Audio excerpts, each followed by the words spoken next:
are now confirmed dead in Indiana, 5 in Kentucky, and there's no telling just how long it will take to deal with the incredible destruction left behind.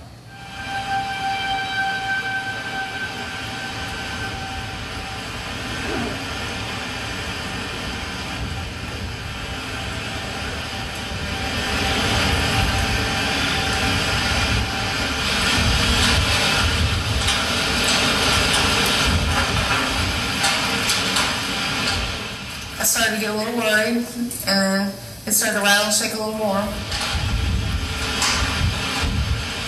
One window broke, and I knew. And I said to myself, "Oh Lord, my house is going down. I mean, this tornado is going to take us out."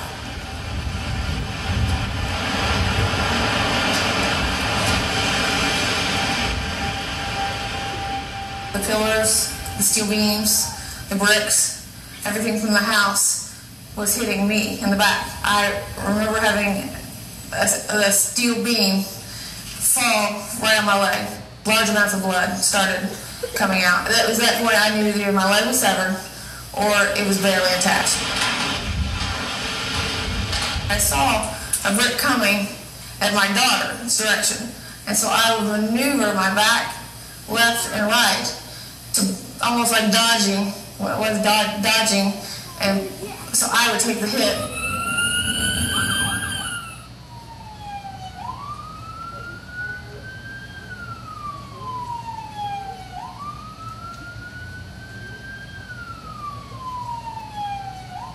I just prayed. I was like, somebody come help me, somebody come save me. I'm dying. I took out my phone and I made a video for my children and my husband. "You gotta save me, I'm dying." He goes, "You're not gonna die. You're gonna make it. You're gonna be fine."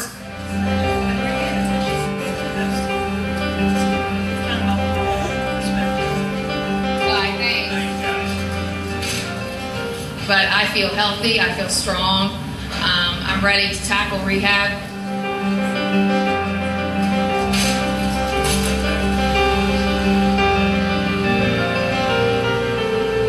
I've always had a positive attitude. It comes from my upbringing with my family.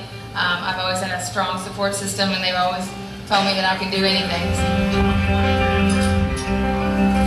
I wanted to get home. I'd already been 2 weeks out in the hospital, and that's just not me. It's not how I roll.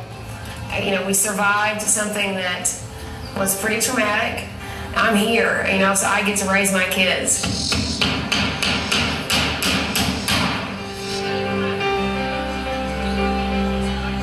I said, "So let me live. I feel like I have a message here. I feel like you've done this for a reason for me." Thank you.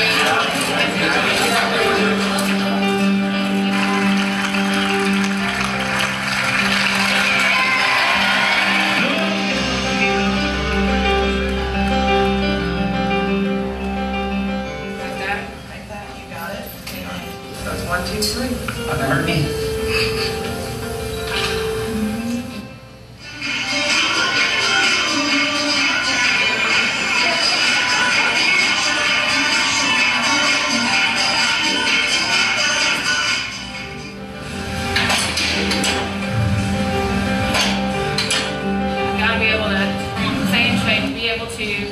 To stay on these legs. 4 hours, 4 to 5 hours I can spend on these legs, and that's equivalent to about 16 hours on your legs. So I have to build up to where I can be all day on these legs, and the only way to do that is to be in shape. So that, hence, I've got to be here. All right, ready?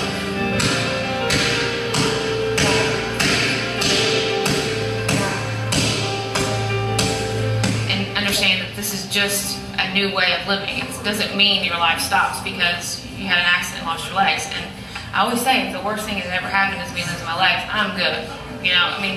I'm good. We count our blessings. We know exactly how lucky I am from that day.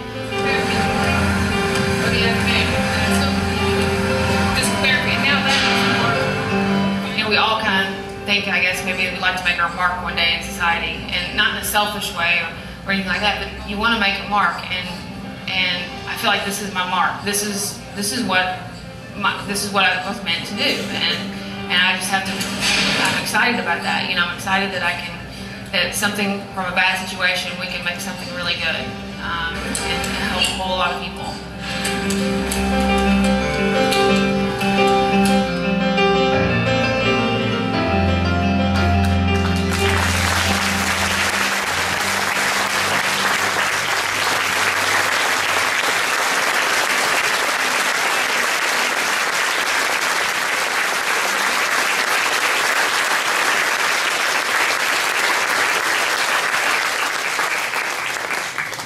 Thank you for that warm welcome. It's so good to be here today.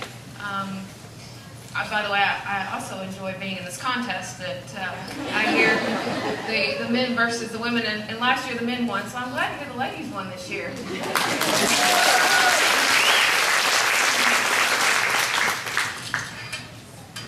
Fix my notes here. I always have so much that I like to talk about, and I want to make sure I don't ever forget anything. Thanks for having me. Thanks for inviting me and my family here. I apologize that my family can't be with me today, but leave it to my daughter that wants to play football with the boys, and she's the one that has the casualty out of it. So smash nose and all, she was not very happy she didn't get to come, but we needed to make sure that she was okay, and I'm sure all of you that have children understand what that's like. But, today I'd just like to kind of share with you a little bit of my road to recovery and what it's been like, and how I can hope to use my experiences to help other people. I always like to start with a little bit about myself and my upbringing. I think it has a lot to do with the kind of person I am today. I grew up with the white picket fence mom and dad. Lower income family, but a dad that taught me a lot about mental toughness. He worked hard, he worked a lot, and he did that to provide for us. And I never realized that until I got a little bit older and appreciated how hard he worked to give us the things that we had and what we needed, what he needed to provide for us. And that carried through with me throughout my adult life and to this day. What it takes to be determined, to be persevere, and to go on through struggles and to be able to overcome them. And that also played along with me with sports. I was always an athletic kid. I loved basketball, it was my passion. And basketball taught me another aspect of mental toughness. You had to compete, and I enjoyed competing. Competing was fun for me. It pushed me. It motivated me, and I always kind of thrive in pressure situations. I'm not sure exactly why, but I liked being the go-to person. I wanted to be the one that when the game was on the line, I wanted to step up, and proof was in the pudding when we were at our state basketball game. And there was 0 time on the clock, and we were down 1 for the state championship game, and I got fouled. And so it was up to me to go up and shoot 2 free throws to win us our state championship. So nothing like putting me on the spot. And I go out, and that first free throw was probably one of the hardest ones I'd ever shot. I practiced it every day. My mind went back to the place of, you do this every day for a reason. You practice, you practice, you practice. You got this. I go up in that first one, and you just saw it roll on the rim. And it went in. And the crowd erupted, and the relief. Okay, that one is the hard one. This one means nothing. We're tied, at least. And so I go up for the second one, and it instantly goes in. I knew. It was the swish of the basket, and that overwhelming feeling of winning, that moment, that pressure situation was exhilarating for me. That taught me so much, that during a situation of having a crowd booing and yelling and everyone screaming, and being able to block that out and focus taught me a life lesson. And I learned a lot of those life lessons along the way.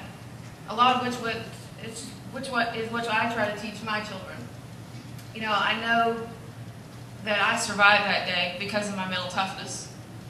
You know, I know after my kids were safe and I was alone, the cold, the rain, the hail, being by myself, you know, that was the hardest moment in my life. The hardest part of that accident was being there by myself.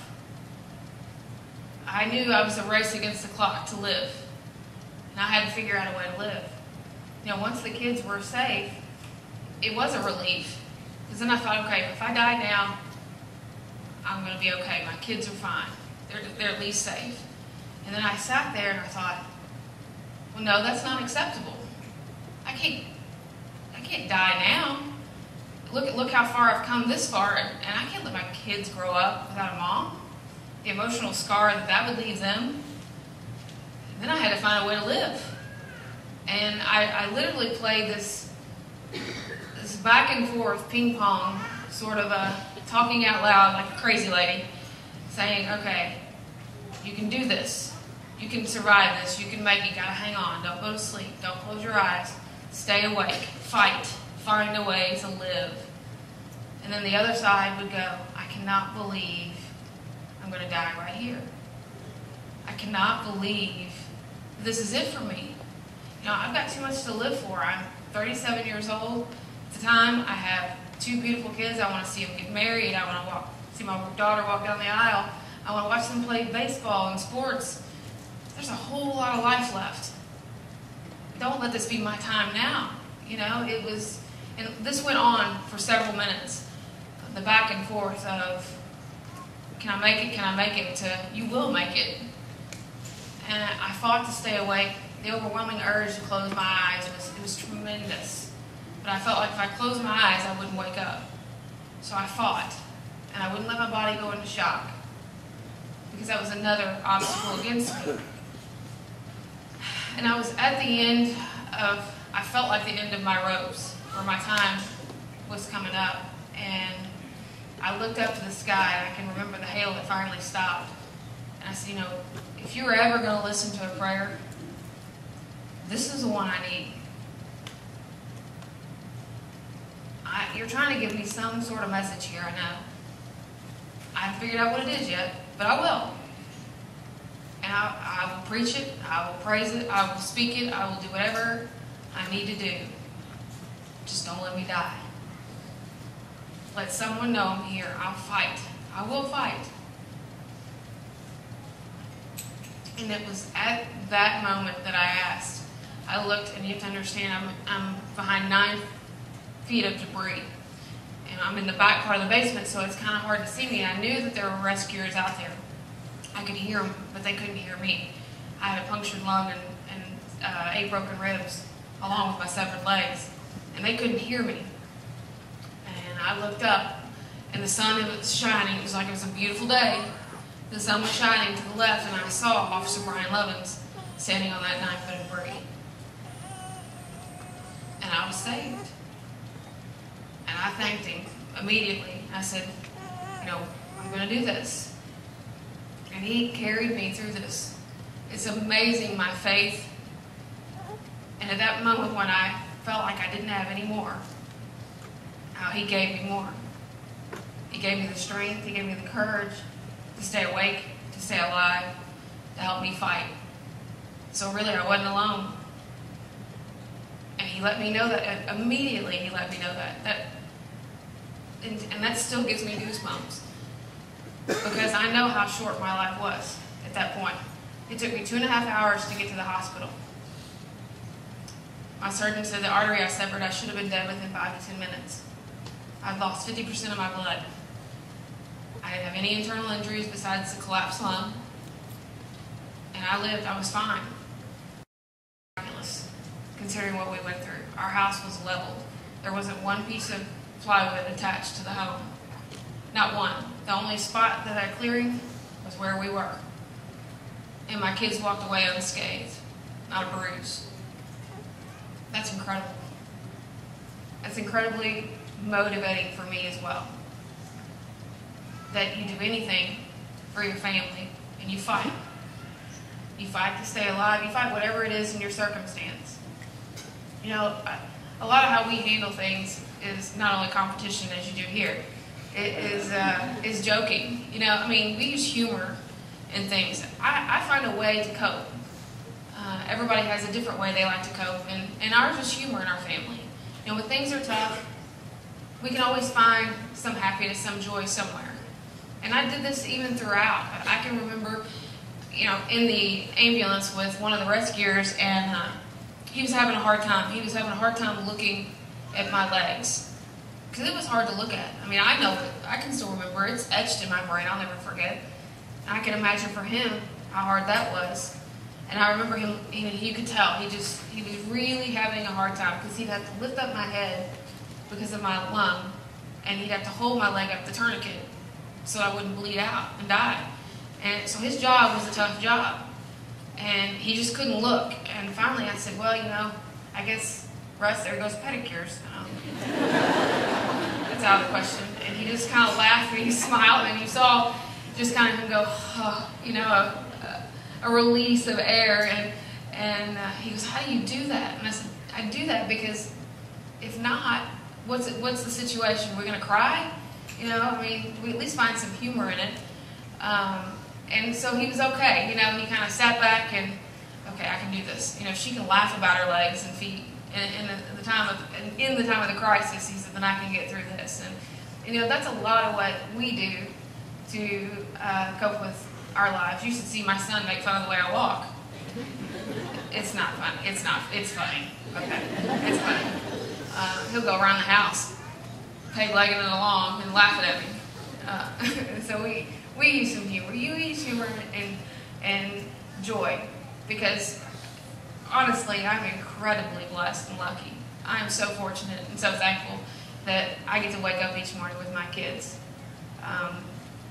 even ones with broken noses, who's asking for mom. You know, but everything in my life led up to this moment. You know, it prepared me for what I was up against. The life lessons my dad taught me in going through as a child, the life lessons athletics and support, athletics taught me, and competition and mental toughness, you know, all those things. And then I started 2.5 years prior going to the gym. I got myself back in the best shape I'd ever been in. All of these things played a role and got me ready for this moment.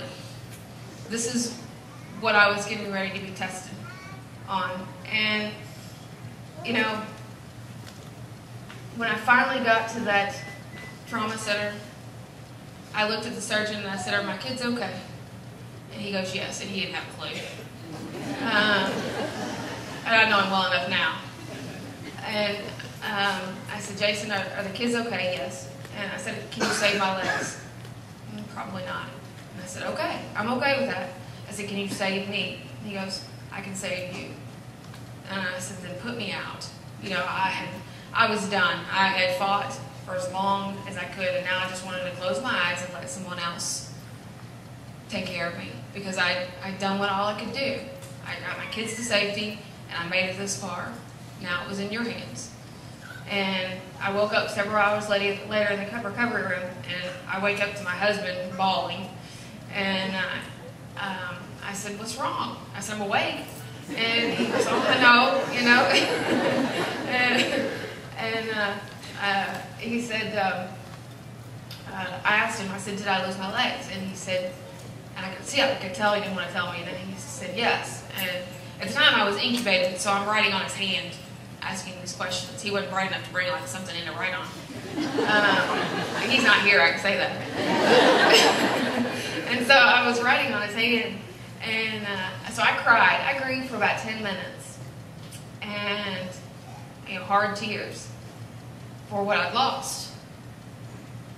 And then right after that, you know, I said, okay, how are we going to deal with this? You know, what are our challenges now? What are our options? He looked at me like I was crazy. He goes, what do you mean? And I said, well, it's time to start figuring out, you know, how I'm going to walk again. And he said, you're still in the ICU at U of L Hospital. Why are you worried? I said, because we need a plan. I said, that's how I am. You know, something bad happened, yes. Something traumatic happened, yes. But it's time to move forward. It's time to start a new chapter in our lives. Well, I got to figure out how to do this. And he goes, can you just give us a minute? And I said, no, where's the computer? And that finally smartened up and got me something to write with. And even while I was still incubating, couldn't talk, I was telling him we had to find out what our options are.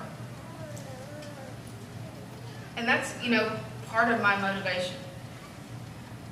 I always say that the only things that you are ever limited by are what you do to yourself, what the limits you set on yourself. I didn't say that the way I usually say it. And I'm a firm believer I don't have limits.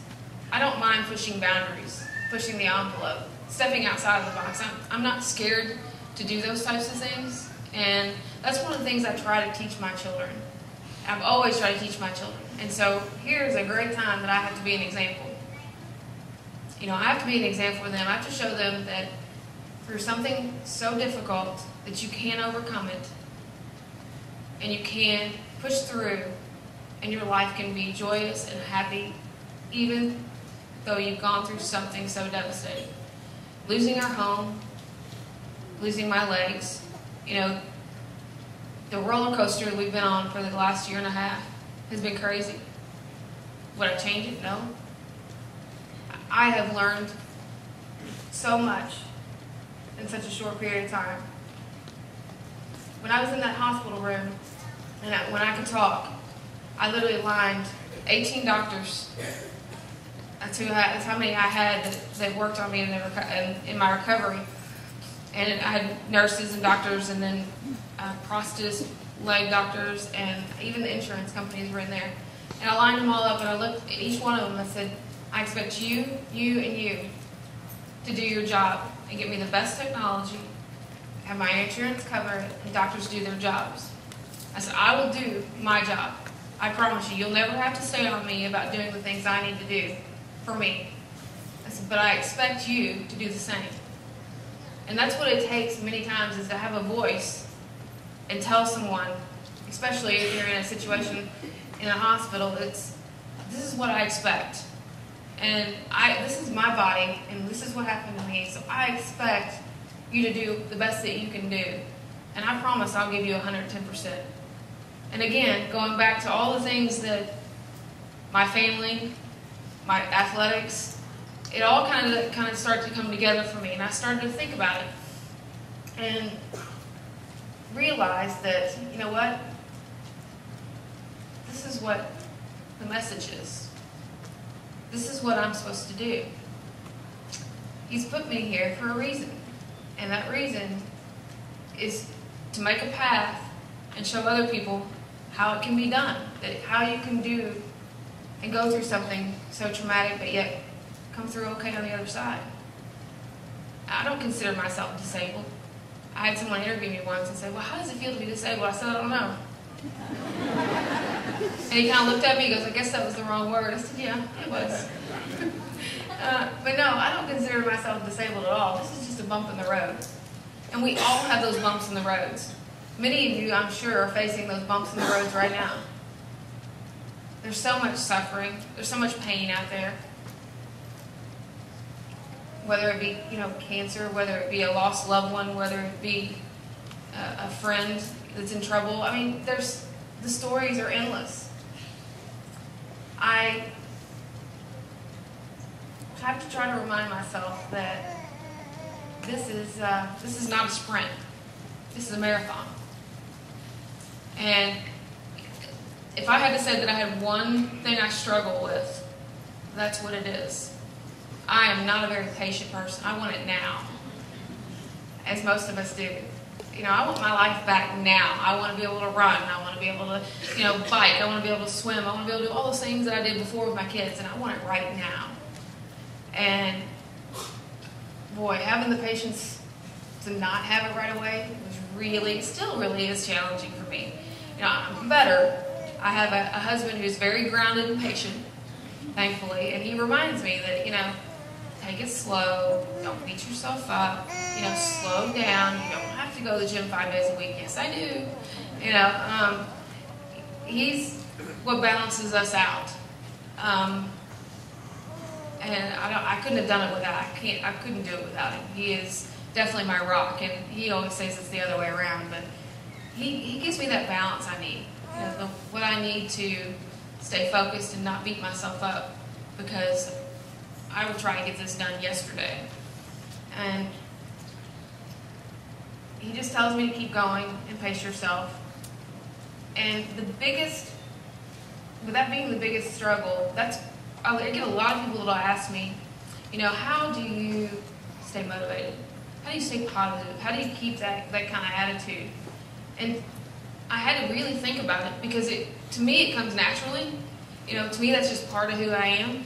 So I really had to kind of go back and think about why my attitude's different maybe than the person next to me. I didn't know, and I realized that I'm a very goal-setting oriented person. So I was always like, okay, I'm going to set a goal. This is what we're going to do. I'm going to set a goal. This is what we're going to do. And being under the microscope for national TV tends to really put the pressure on. And back to that pressure player again, I thought, you know, that's a lot of why my attitude the way it is. I compete. I'm driven. I have determination. I have desire. If someone tells me I can't do something, that is all the motivation in the world I need to do it. A prime example, I was at the gym with my physical therapist, and there's this boasty ball, and I don't know if you know what a boasty ball is, but it's kind of a platform with a ball underneath, so balance on it. Okay, so if you're an amputee, imagine you being on your knees and balancing. That's what it would be like for you. That's what it's like for me. On your knees, balancing on this boasty ball. Well, he said, you'll never be able to stand on that and balance. And I looked at him and I said, why? He goes, because you will never have that good a balance. You just can't as an amputee. Especially a bilateral, meaning one above the knee and one below the knee. I said, game on. Okay? So my trainer and I worked, and she was great. She still is great. Worked hard. And the next week he came in to the gym for therapy. I said, we got a little surprise for you. So I got on that boasty ball, and I stood on that boasty ball for 10 minutes and lifted weights. He looked at me.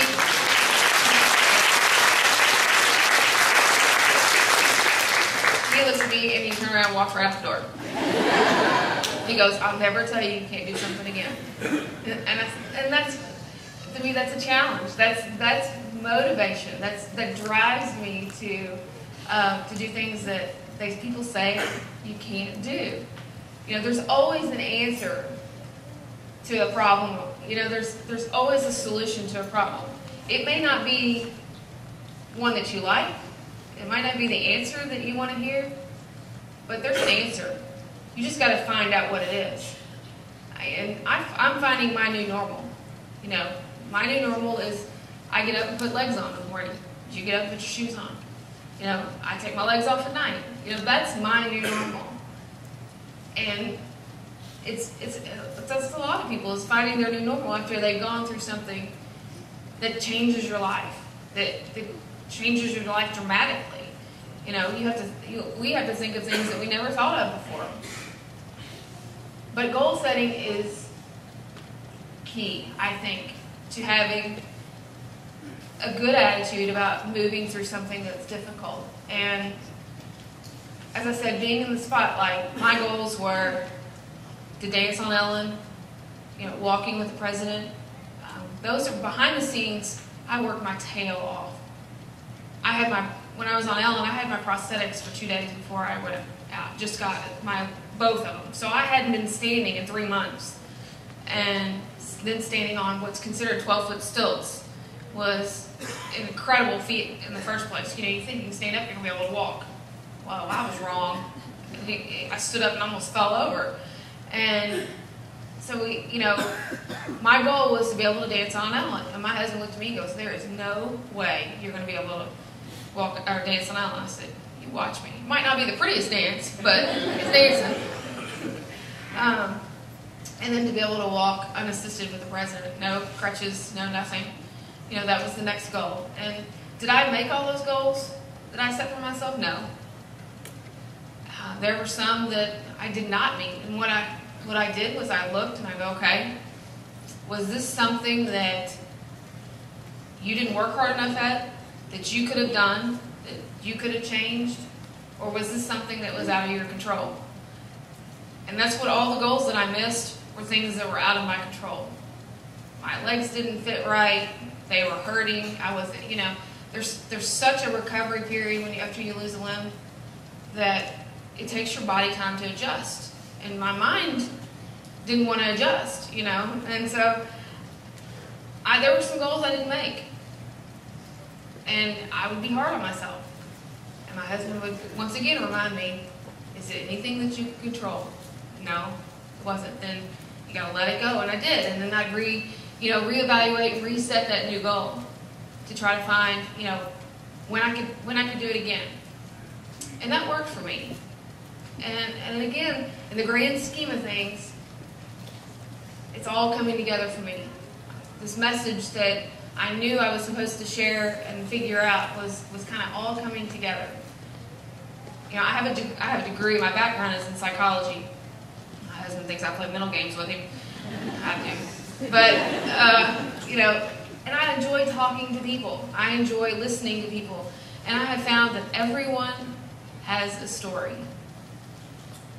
And what a fitting topic for today after all I've seen. But everyone has a story. And I love hearing everyone's stories. No pain is the same. I can't walk in your shoes. I know there's so much suffering and so many hard times, and you feel like you are at the bottom and you just can't push through. I know what that feels like. I've been there with you in that level. But I so enjoy hearing every other story. People go, oh, my story doesn't compare to yours, but. And I said, no, your story does, because it's your story. It's your pain, it's your struggle, it's your bump in the road. Just know that you're not alone in that pain. He's always with you. I found that out firsthand. He is always there. In my lowest point, he stepped up to the plate for me. And that's what I try to teach my kids. Step up to the plate. He's going to be there for you. You have faith in him, and everything's going to work out just fine. I always revert back to athletics. It's part of our life. And I tell my kids that you want to be that pressure player. You want to be in that spotlight where you have to step up. If you're the batter in the bottom of the seventh and it's the last at bat, they need your run, you want to be the one to do it. So know that going in. Have that confidence and have that faith that everything's going to work out the way it should. One of my favorite scriptures, and I think it was mentioned earlier actually, is the Philippians 4:13. I can do all things through Christ who strengthens me. And I hear that one often, and I know why. Because it means so much, especially when you've been through something, that you need some strength and you need courage and you need just a hand and have someone listen to. It's such a meaningful statement to me. It's such a meaningful scripture. Because I get it now, where I didn't get it before. Just have your faith. I know that my faith won't waver. I was tested that day. That was my test. I think I passed. And I'm sure that many of you have been tested or are being tested or will be tested at some point in your life. Whether it's with you or your kids. I know my kids are going to test me. But, you'll be tested. And you just have to have faith in him that it's going to carry you through. And it will. I've been the type of person, I've said before, positive attitude, that goes kind of hand in hand with the kind of personality I have. And I started thinking that once I was out of the hospital that, what? We've been given a platform. We've been given a voice, our family. It would be an absolute disservice if we didn't use that voice, that if we didn't figure out a way that we could channel that and help other people. So my husband and I started to think, all right, what can we do to help others? And we reevaluated. We looked at our lives and we analyzed ourselves and go, you know what, I just realized that I was pretty selfish before this accident a year and a half ago. That, wow, it's not all about me anymore. And that's really kind of what our lives were centered around. We were centered around, getting home from work, picking up the kids, picking them to sports, having their dinner, homework, just the day-to-day lives encircled our small, immediate family. And we really didn't think about reaching out and other people as much as we should have. Went to church, but did we do all that we could have done? No. So we really reevaluated us as parents and our family as, wow, this isn't all about us anymore. And we have a chance to really help a lot of people, to really make a ripple effect across the nation. And that's what we decided to do. We found out that laws were unfair, things were, needed to be changed with insurances, that the kind of coverage, do I have the latest and greatest? Absolutely I do. I fought for it. I asked. I said, I expect it. But not everybody gets it. And that's not fair. And so we need to make some changes. And we did. Humana changed their policy. They now allow the best prosthetics available for amputees. And that's huge, because I wouldn't be able to walk up these steps and do the things that I do if I didn't have this kind of technology I have. When I went to meet Mr. President, I had an agenda. My husband's peeing down his leg, and I have an agenda. And I had an agenda in a good way. It was, all right, I want to tell you about laws. I want to tell you about this new prosthetic leg that's out there that I can't get and no one else can get, only the military. And I rambled on for a good 20 minutes and did not shut up. And Joe's looking at me like, are you going to be quiet? I'm like, no. This is my 15, 20 minutes to tell the President of the United States what needs to be done. Now, whether he heard me or not it was remain to be seen. But I said, I'm going to at least give it a shot. And incredibly enough, a year later, I got the new prosthetic that was only for the military. So we opened that door, and now 50 other people have it. And they didn't want to give it to us. And so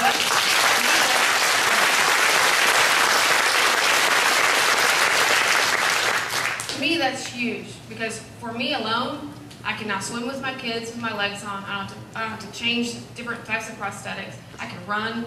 And one of the things I'm practicing doing is running. I can do all the things that I did in my life before. And that's all I wanted, is to be able to do the things I did before. And that's all anybody else wants as an amputee. They just want their lives back. They want to be able to do things again. Nobody wants to be stuck, to a wheelchair or be wheelchair bound. They want those opportunities, and you should be able to have them. To me, that's common sense. We don't live in a common sense world sometimes. So, that was one of the other changes we tried to make. And then it's to push our parity law to make sure every insurance company across the nation has made to change their policies. And that fight goes in Washington this year. So I plan on it changing. We changed Kentucky laws. Indiana has laws that state by state. Now it's time to go nationwide with it. And then, so as we started doing all of these things, again, I was like, okay, we're not just doing enough.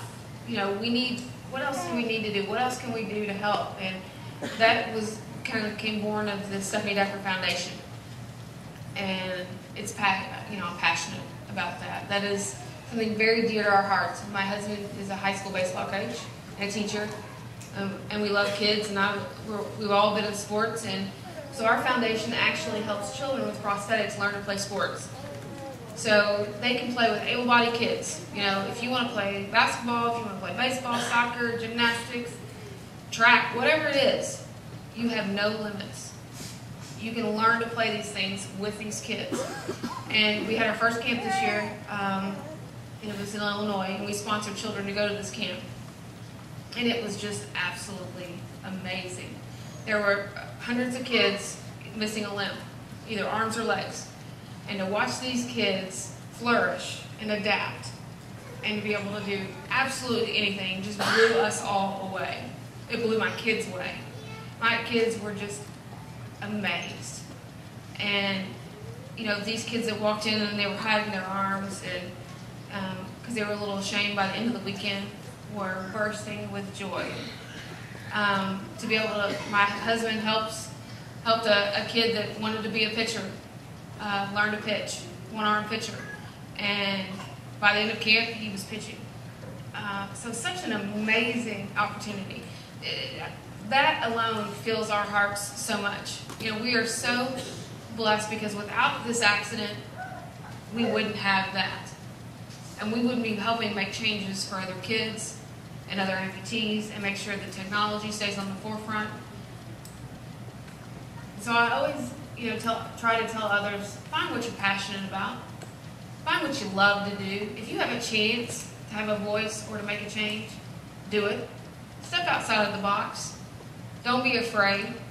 And don't just get so caught up in your day-to-day life like we did, and we think just about our family, that we don't do anything. We don't leave a legacy. We don't leave that mark. You know, I feel comfortable in the fact of what I'm teaching my kids now. It's a good legacy to leave. I feel good about it now. And I mentioned earlier that I finally found what I want to be when I grow up. And it only took me 37 years to get here, but it feels good. It feels good. If you get a chance to check out the Stephanie Decker Foundation, please do. Look at all the pictures of our kids and the kids that we sponsor, and it's just amazing. You can see that on my website, stephaniedecker.com, and check it out, because these kids are pretty phenomenal. It teaches us quite a few life lessons, even from that camp, was that you can do anything that you put your mind to. And I've always told my kids the same thing, and this is where I had to put up and do it. And to watch these other kids show me up, now I'm thinking, I mean, you've got kids that are running, and that's one of the things I want to be able to do again. That's my next goal, is to run. And they put me to shame, and I was just so impressed with them. So if you get a chance and you get the time, check it out. We always like to get support for the foundation and all that we're doing. And again, thank you for having me here. I'll be here at the end if anybody wants to talk. I love to hear stories. So thanks again. Appreciate it.